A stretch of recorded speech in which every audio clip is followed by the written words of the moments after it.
ඔබත් SLT පාරිභෝගිකයෙකු නම් ඔබේ හිතවතෙකුට SLT නව සබඳතාවයක් 50%ක වටනමක් සහිතව ලබා දී ඔබේ බිල්පතට රුපියල් 6000ක් දක්වා වටනමක් හිමි කරගන්න.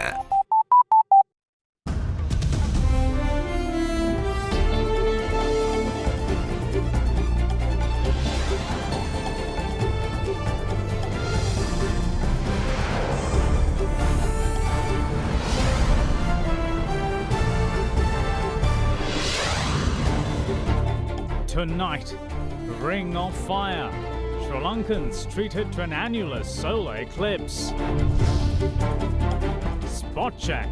President Gotabaya Rajapaksa drops in at the Department of Motor Traffic.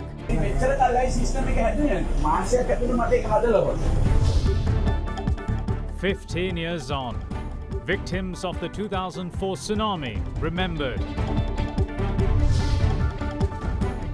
Finally found. MP Rajitha Senaratne found from a hospital. All that and much more coming up on First at 9 this Thursday, the 26th of December 2019. මේ scene එකෙන් cut වෙන්න ඇන්ටිජර් mouthwash සමගින් එන close up gel එක story එක start කරන්න. Hi. Hi. From AdaDerana, this is AdaDerana First at 9. Live from Studio 24 in Colombo. Good evening and welcome to First at 9. I'm Dhammika Ekanaga. Let's start with your local stories. Now, President Gotabaya Rajapaksa today made an unannounced visit to the Vera head office of the Department of Motor Traffic, where he reproached the time-consuming practices adopted by the institution. Amid continuous complaints on heavy delays in the process by the people present, the head of state also directed his scorn at the relevant departmental heads for not being present at the premises. He demanded a better system be formed and adopted within a month where the public are not inconvenienced by lengthy delays. President Gotabaya Rajapaksa dropped in at the Department of Motor Traffic's office in Verahera today. His visit was not pre-notified and it is part of his program to increase the efficiency of state institutions.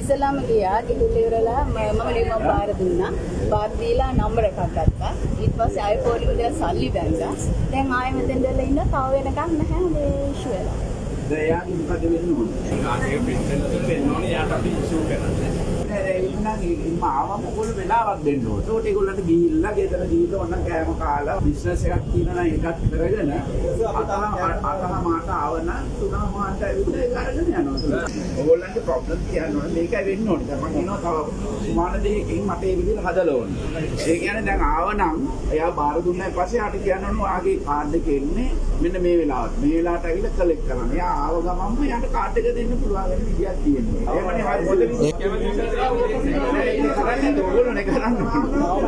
උත්තර දෙන්න sir කිසිම කාර්යගතයක් නැහැ sir.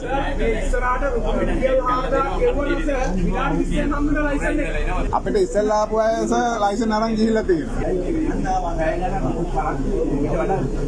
System එක හදන්න. System එක හොඳ නැත්තම් ඕගොල්ලන්ගේ වෙලාව තමයි සිස්ටම් එක හදන එක. එච්චර කල්ලා සිස්ටම් එක හැදුවේ නැහැ. මාසයක් ඇතුළත මට ඒක හදලා ඕනේ. පුළුවන් දාන්න. කවුද මේ? බොස්. එවන්නේ කවුද? ඕයා. මෙතනින් කවුද? කොකමිෂන්. ඒකනේ වැඩේ කමිෂන් මෙතනින් නෝනේ හෙඩ් ඔෆිස් යන්නේ මොකද? යා මදාම් හෙඩ් ඔෆිස් හරි ෂුවර්. ඉතින් කතාවක් නැහැ. එහෙනම් බෑ. දැන් මේක සිස්ටම් එක හදන්න. මෙතනට කී දෙනෙක් කියලාද බලන්න මෙතන ඉන්නවා. දැන් මෙතන ඔයා මෙතනට ඇවිල්ලා කොච්චරලා ගියාද? සර් මම ડોක්ටර් කෙනෙක් සර්. මම ගාල්ල ඉඳලා ආවේ සර්. මෙතනින් සර් දෙන්න මේකට කියලා මෙතනින් ගියා සර් මේ දාස කවුන්ටරේට යන්න කියලා. මේ කමිෂන මේ මහත්තයා ඉඳී එතන. ආයේ සර් බොරුවට ඕකේ කියලා ගහලා මෙතෙන්ට ආවා. දැන් අපිට සර් ඉස්සෙල්ලා අපිට පස්සේ ආපු කට්ටිය ඔක්කොම ගියා සර්. මේකම ඔයගොල්ලෝ හදන්න ඕන. දැන් මේ ડોක්ටර් ඇවිල්ලා මේක බාර දුන්නා නම් ඔයා කියන්න ඕන හරි. 3 මාරට වාගේ එක දෙනවා. කවුන්ටර්ස් 10ක් විතර තියෙනවා ඇතුලේ. අනිත් හයේම කවුරුත් නැහැ. ඒගොල්ලන්ගේ අනිත් වැඩ කරගන්න හරි වෙලාවක් දෙන්න ඕනේ. දෙන්න හරි එහෙම නෙවෙයි දෙන්න ඕනේ. එහෙම නැත්නම් මම කියන්න වෙන ආව නැහැ ඔය යනවා කියයි. ඒක බෑ. මමත් රාජ්‍ය සේවකයෙක්. ඒකම හැටියට මට එන දවසට එන හැම එකක්ම මම අහක් කරලා යන්නේ. ෆයිල්ස් 1000 ආපු දවස් තියෙනවා. හැබැයි මම මේ 1000ම ක්ලියර් කරලා යුද්ධෙත් කරලා තමයි මම ඉතල යන්නේ. අවුරුදු 30ක් රාජ්‍ය සේවකයෙක් වගේ කාලෙ තියෙනවා. අවුරුදු 10ක් මම 30ක් රාජ්‍ය සේවය කළා. මාව ජනාධිපති කරාට සේවය කරන්නයි මට පත් කළා තියෙන්නේ. මම ඒක කරන්න ඕනේ. ඒකයි මම ඕගොල්ලන්ට කියන්නේ මගේ කාලේ යටතේ රාජ්‍ය සේවය ජනතා සේවයක් හැටියට පත් වෙන්න ඕනේ. ඒක නේද හරි ක්‍රමය. ඒකයි ඉතින් මෙතන මේ හරි සිම්පල් දෙයක්. මේක මේ රොකට් එකක් හදලා යවන එකක් නෙවෙයිනේ. මිනිස්සු මේ කාඩ් එකක් පරිපාලනය කර ගැනීම. ඒ සිස්ටම් එක හදලා මේක කරන්න මම ආපහු ඊළඟ පාර මාසෙක විතර ඇවිල්ලා බලන්න මේ සිස්ටම් එක තියනවාද කමිෂනර්ට කියන්නේ සිස්ටම් එක හදන්න කියලා. ඔබ දන්නවද හැමෝම හරියට කම්ප්ලේන් වෙනවා මේ R&D එක. දැන් බලයන් පාතන.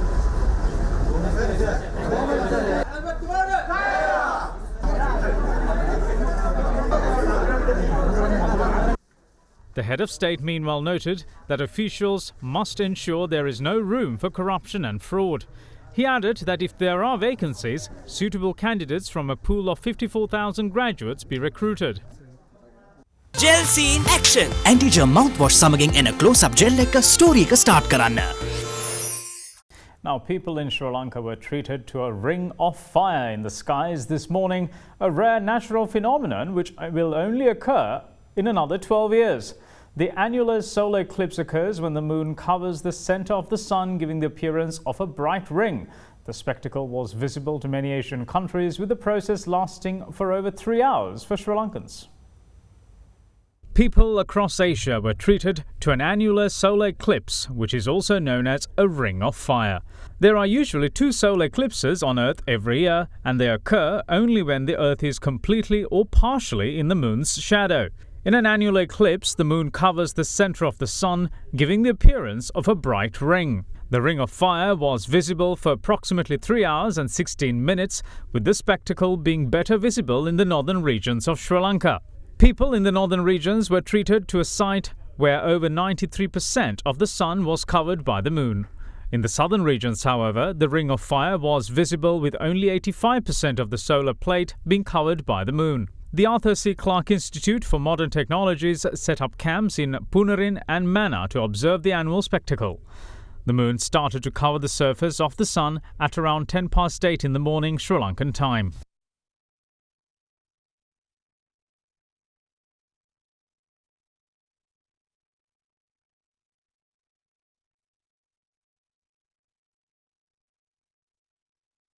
The shadow of the moon cast on Earth when the ring of fire travels across Sri Lanka is recorded at a diameter of 128 kilometers.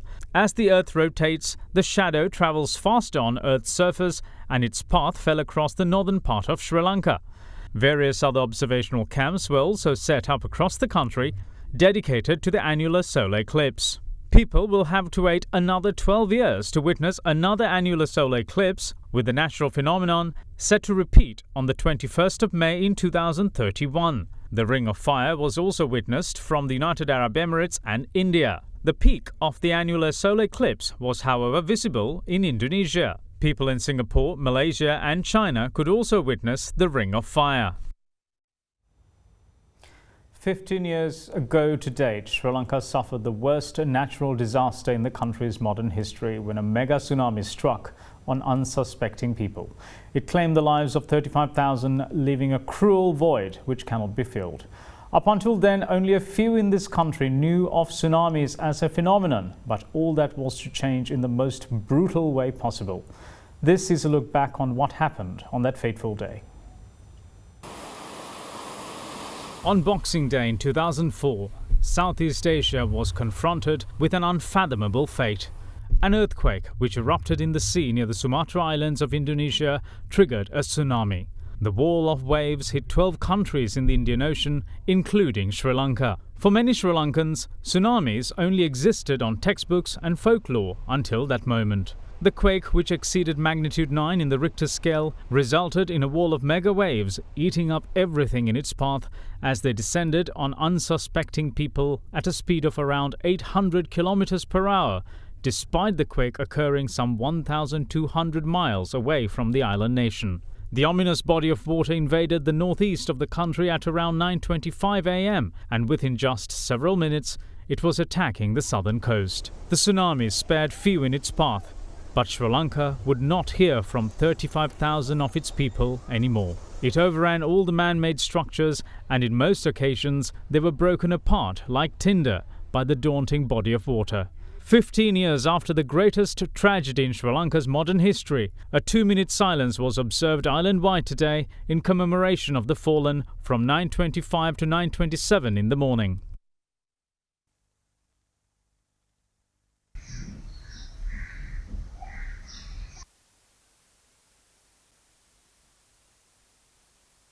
Another unwanted record was etched into the world history by the tsunami in 2004. A train was overturned by the speeding waves, killing 1,270 people, making it the most horrific train accident in the world. 249 people of the Paralia locality also fell victim that day. The very same train engine which was caught in the tsunami in 2004, as usual, set off from the Fort railway station today. The passengers of the train paid tributes at the Tsunami Memorial in commemoration of their brothers and sisters who lost their lives 15 years ago. Other commemoration events were also worked off in various locations of the island.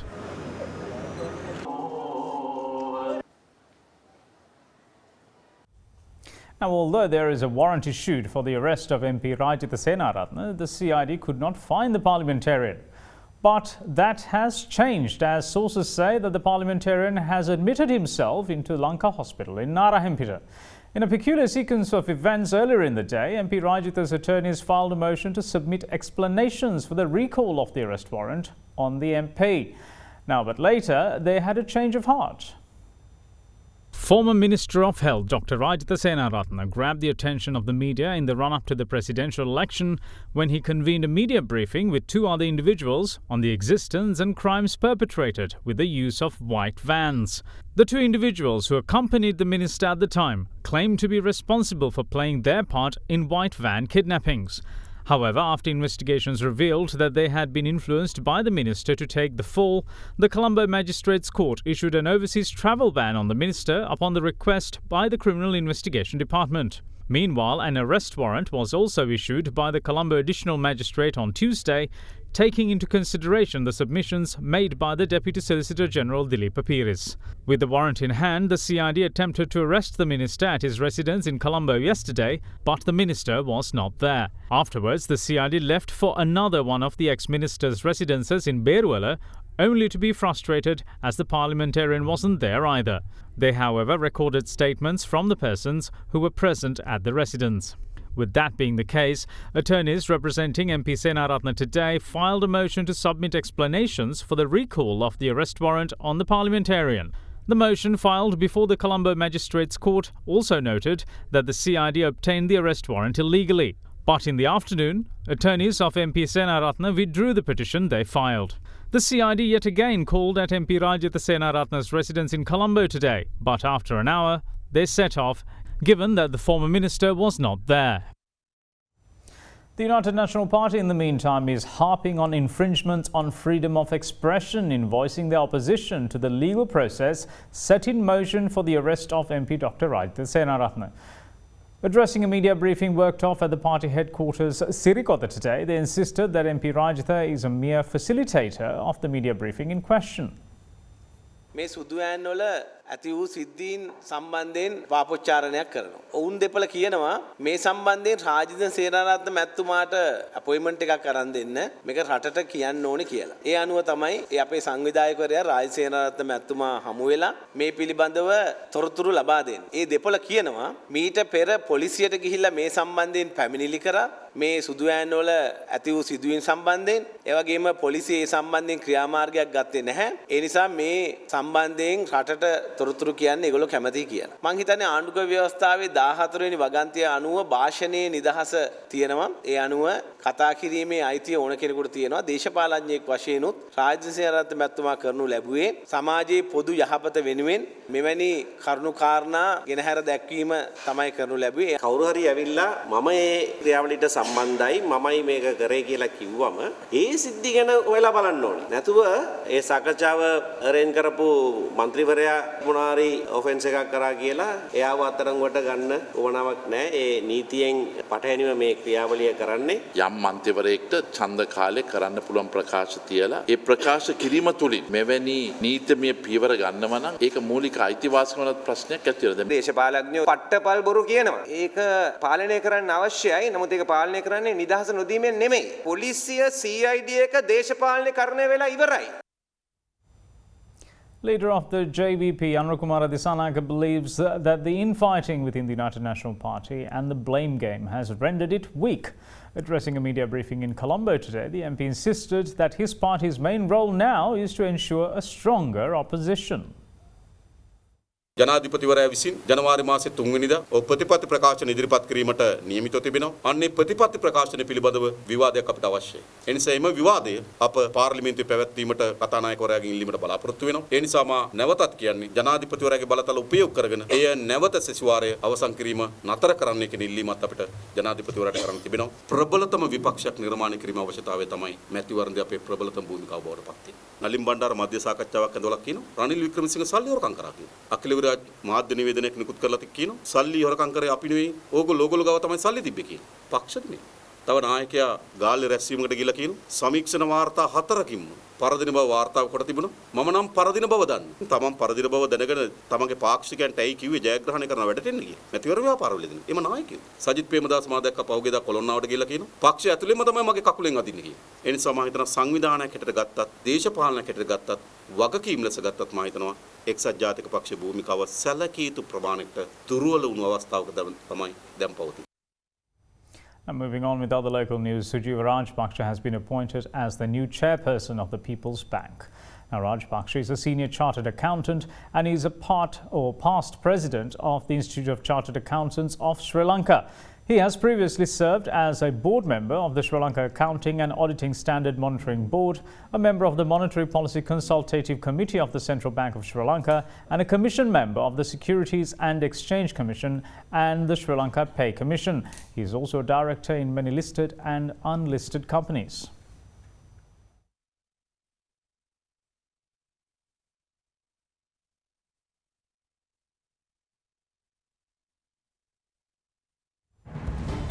We'll see you again after this very short break. Stay tuned.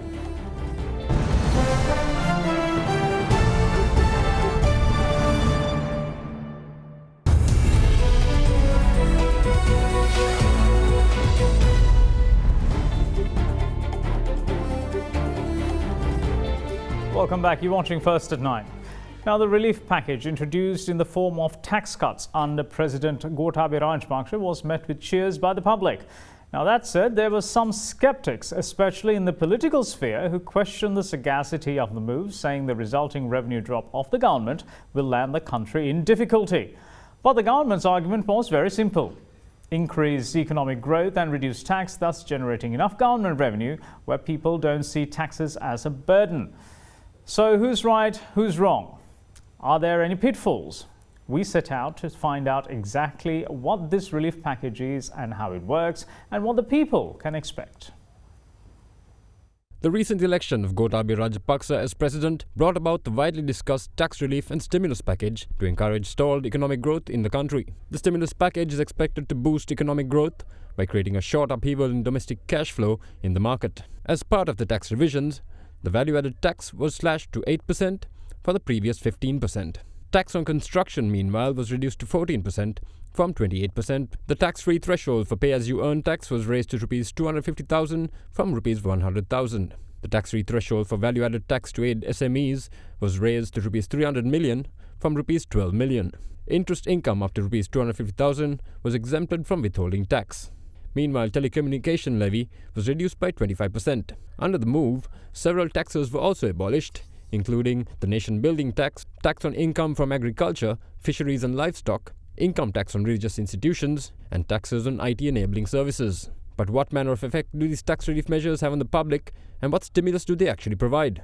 Dr. Kenneth De Silva, a business cycle analyst, had an answer for that when he came on our weekly current affairs program at Hyde Park. The new president, Gotabaya Rajapaksa, taking office, and the new interim government, we see a host of new economic relief packages being introduced. I'd like to find out whether this is something actually our economy can, in the long run, sustain. Gotabaya Rajapaksa has a deeper logic in this, because once you create economic activity, right, and you introduce the tax burden to a desirable level, a manageable level, people start paying. They don't spend time in getting the accountants and getting the tax consultants to start looking at the numbers and presenting a different story than what it was, right? So lots of people spend time in looking at tax efficiency accounting, but we have to move away from that. And as a result of these measures, now taxation becomes more affordable to people. 15% VAT to 8% is a big relief, because consumer goods will now become more affordable. Also, the incentives given to corporates, right? The payee tax, the tax relief given to the construction sector. Then construction sector, the income tax, which was 28%, brought down to 14%, and the effective tax rate was so high that the construction sector collapsed. The construction sector contributes about 8% of GDP. Big numbers. They have done away with the VAT on apartments, so there will be demand for apartments now. In many developing countries, foreign direct investment has overtaken aid, remittances, and portfolio investment as the largest source of external finance. With the island's fiscal budget being rigid, with almost 60% of the expenditure being predetermined, how could low interest rates further aid the country? Legendary investor and emerging markets guru Dr. Mark Mobius was positive how this is exactly what's needed by the country in his recent interview at Hyde Park. And especially at this time when we see a stimulus package being introduced, and there's talk about reduced interest rates, but a lot of experts are of the view that this might backfire. The Sri Lankan economy will fall into an abyss. How would you say low interest rates will actually support markets? I think the situation for emerging markets, however, is that with these lower and lower rates globally, these emerging countries that have high debts with high interest rates will benefit, because rates will come down. It will be easier for them to refinance their current debts and to raise more money at very low rates. So this is a very important factor when we look at the global economy, and particularly for emerging markets. The other factor is that we must remember that emerging markets still are growing at double the rate of the developed countries. So you have, even with a slowdown in India, you have at least 5% or 6% growth. In China, you still have 5, 6, 7% growth. That situation, that high growth in emerging markets, combined with a very vibrant U.S. economy, despite all the talk about trade war, still is good for the rest of the world, because there's still a tremendous amount of trade taking place. Other than that, I think the outlook is very, very good for the world.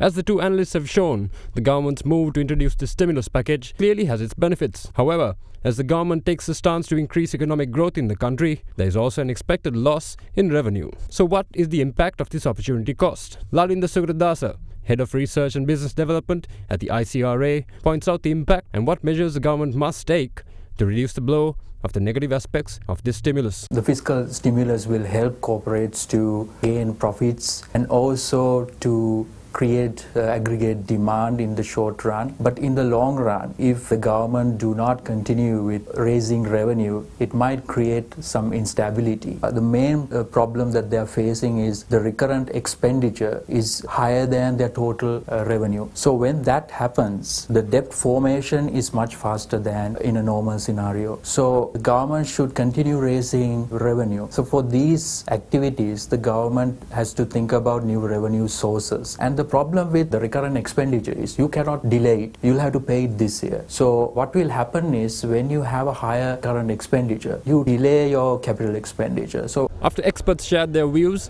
we took to the streets to ask the general public as to what their thoughts were on this matter. Actually, I have no impact about the tax concession introduced very recently. The government already deducted the VAT, and there are some other taxes also reduced. But I don't feel, as a just normal layman, I did not get any impact so far for my pocket. I don't know how the mechanism will affect retailers. Still, they did not reduce their prices. So I have no idea how it will affect for the normal people like us. බඩු මිල අඩු කෙරුවට කිසිම සහනයක් තාම නැහැ. හාල් මිලකට සම්මත මිලක් ගෙනල්ලා තිනා සම්මත මිල ඇවිල්ලා නාඩු මිල රුපියල් 98යි සම්බා මිල රුපියල් 99යි.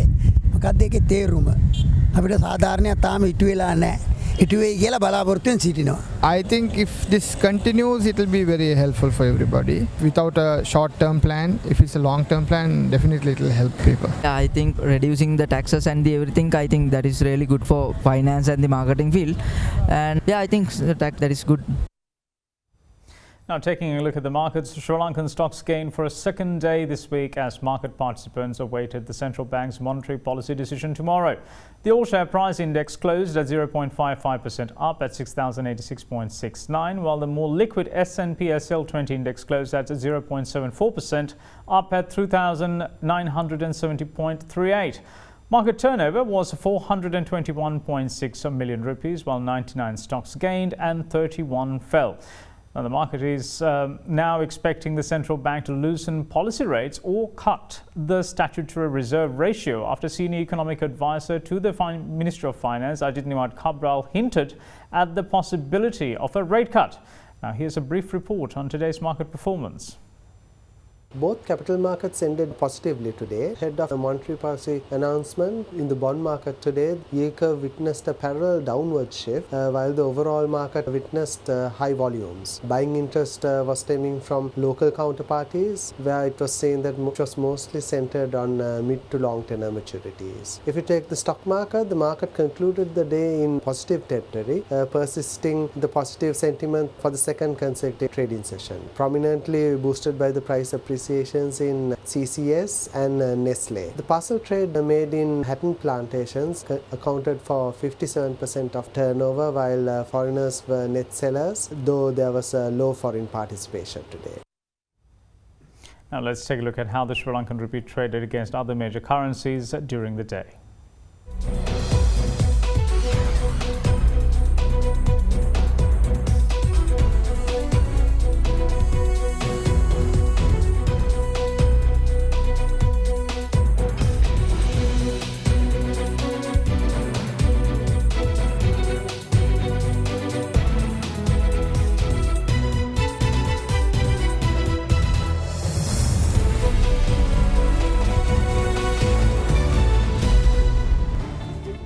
We'll see you again up with international news. Don't go away.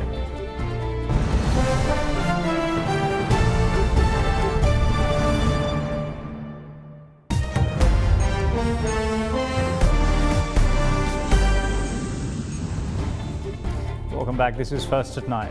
Now, the death toll of the deadly typhoon that struck the Philippines on Christmas Eve has increased to 13, leaving a trail of devastation through the center of the country. Typhoon Phonphon hit the Philippines last Tuesday with gusts of 190 kilometers per hour, heavy rain and flooding. More than 58,000 people were evacuated from their homes before the storm, which caused widespread property damage. And more than 15,000 people were stranded at ports where ferries were suspended. Scores of flights were also cancelled.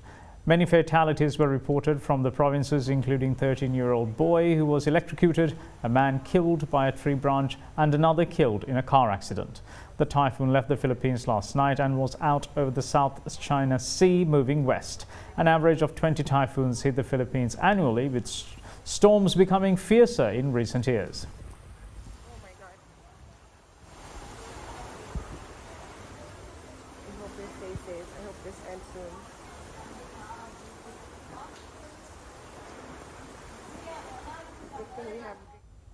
Now, Israeli Prime Minister Benjamin Netanyahu is being challenged for the leadership of his party in what is seen as the test of his hold on power. Now, this comes at a time of mounting difficulties for the veteran leader, although he is expected to win. Netanyahu faces trial on bribery and corruption charges, as well as a third national election within a year after two inconclusive results. He is facing long-term rival Gideon Saar in internal Likud party elections. The Prime Minister still possesses a solid support in Likud, but this is the most serious internal challenge he has faced in a decade of power and shows cracks in the party's united front. It will be the third election since April this year, after Netanyahu twice failed to form a coalition with enough seats to govern. There is also a question mark over whether he will be allowed to run in the next national elections or be forced to stand down while he is on trial, something the High Court is expected to rule on next week. Netanyahu denies the charges against him, claiming the case is politically motivated.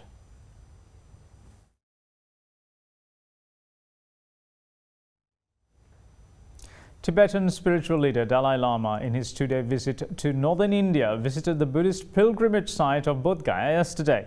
Now, addressing the media during his visit, Dalai Lama stated that many of the Chinese consider Buddhism as a Nalanda tradition, which is very scientific. He added that the Tibetans have power of truth and Chinese communists only possess the power of gun, and on the long run, power of truth is much stronger than the power of gun. The 84-year-old was recognized as the Tibetan spiritual leader at the age of 15 in 1959, the same year when China occupied Tibet. China had also earlier called him a wolf in a monk's skin.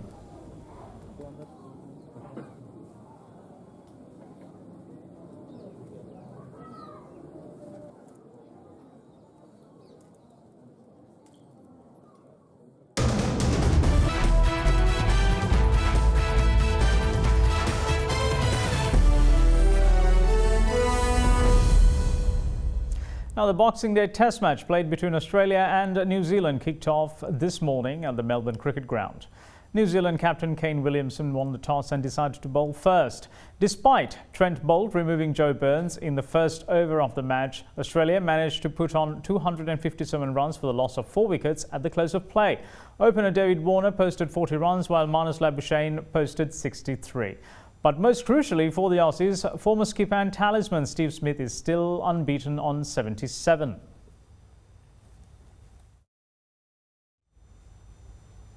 Croatian striker Mario Mandzukic joined Qatari side Al Duhail after 4.5 years at Juventus.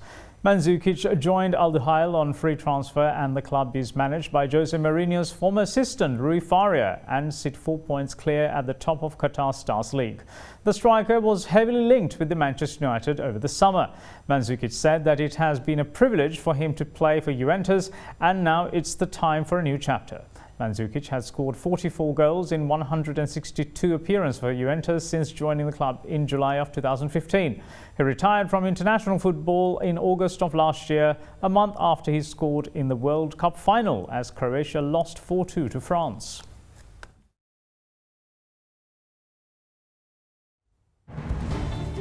And that's it from all of us here at First at 9. Thanks for watching. Bye-bye.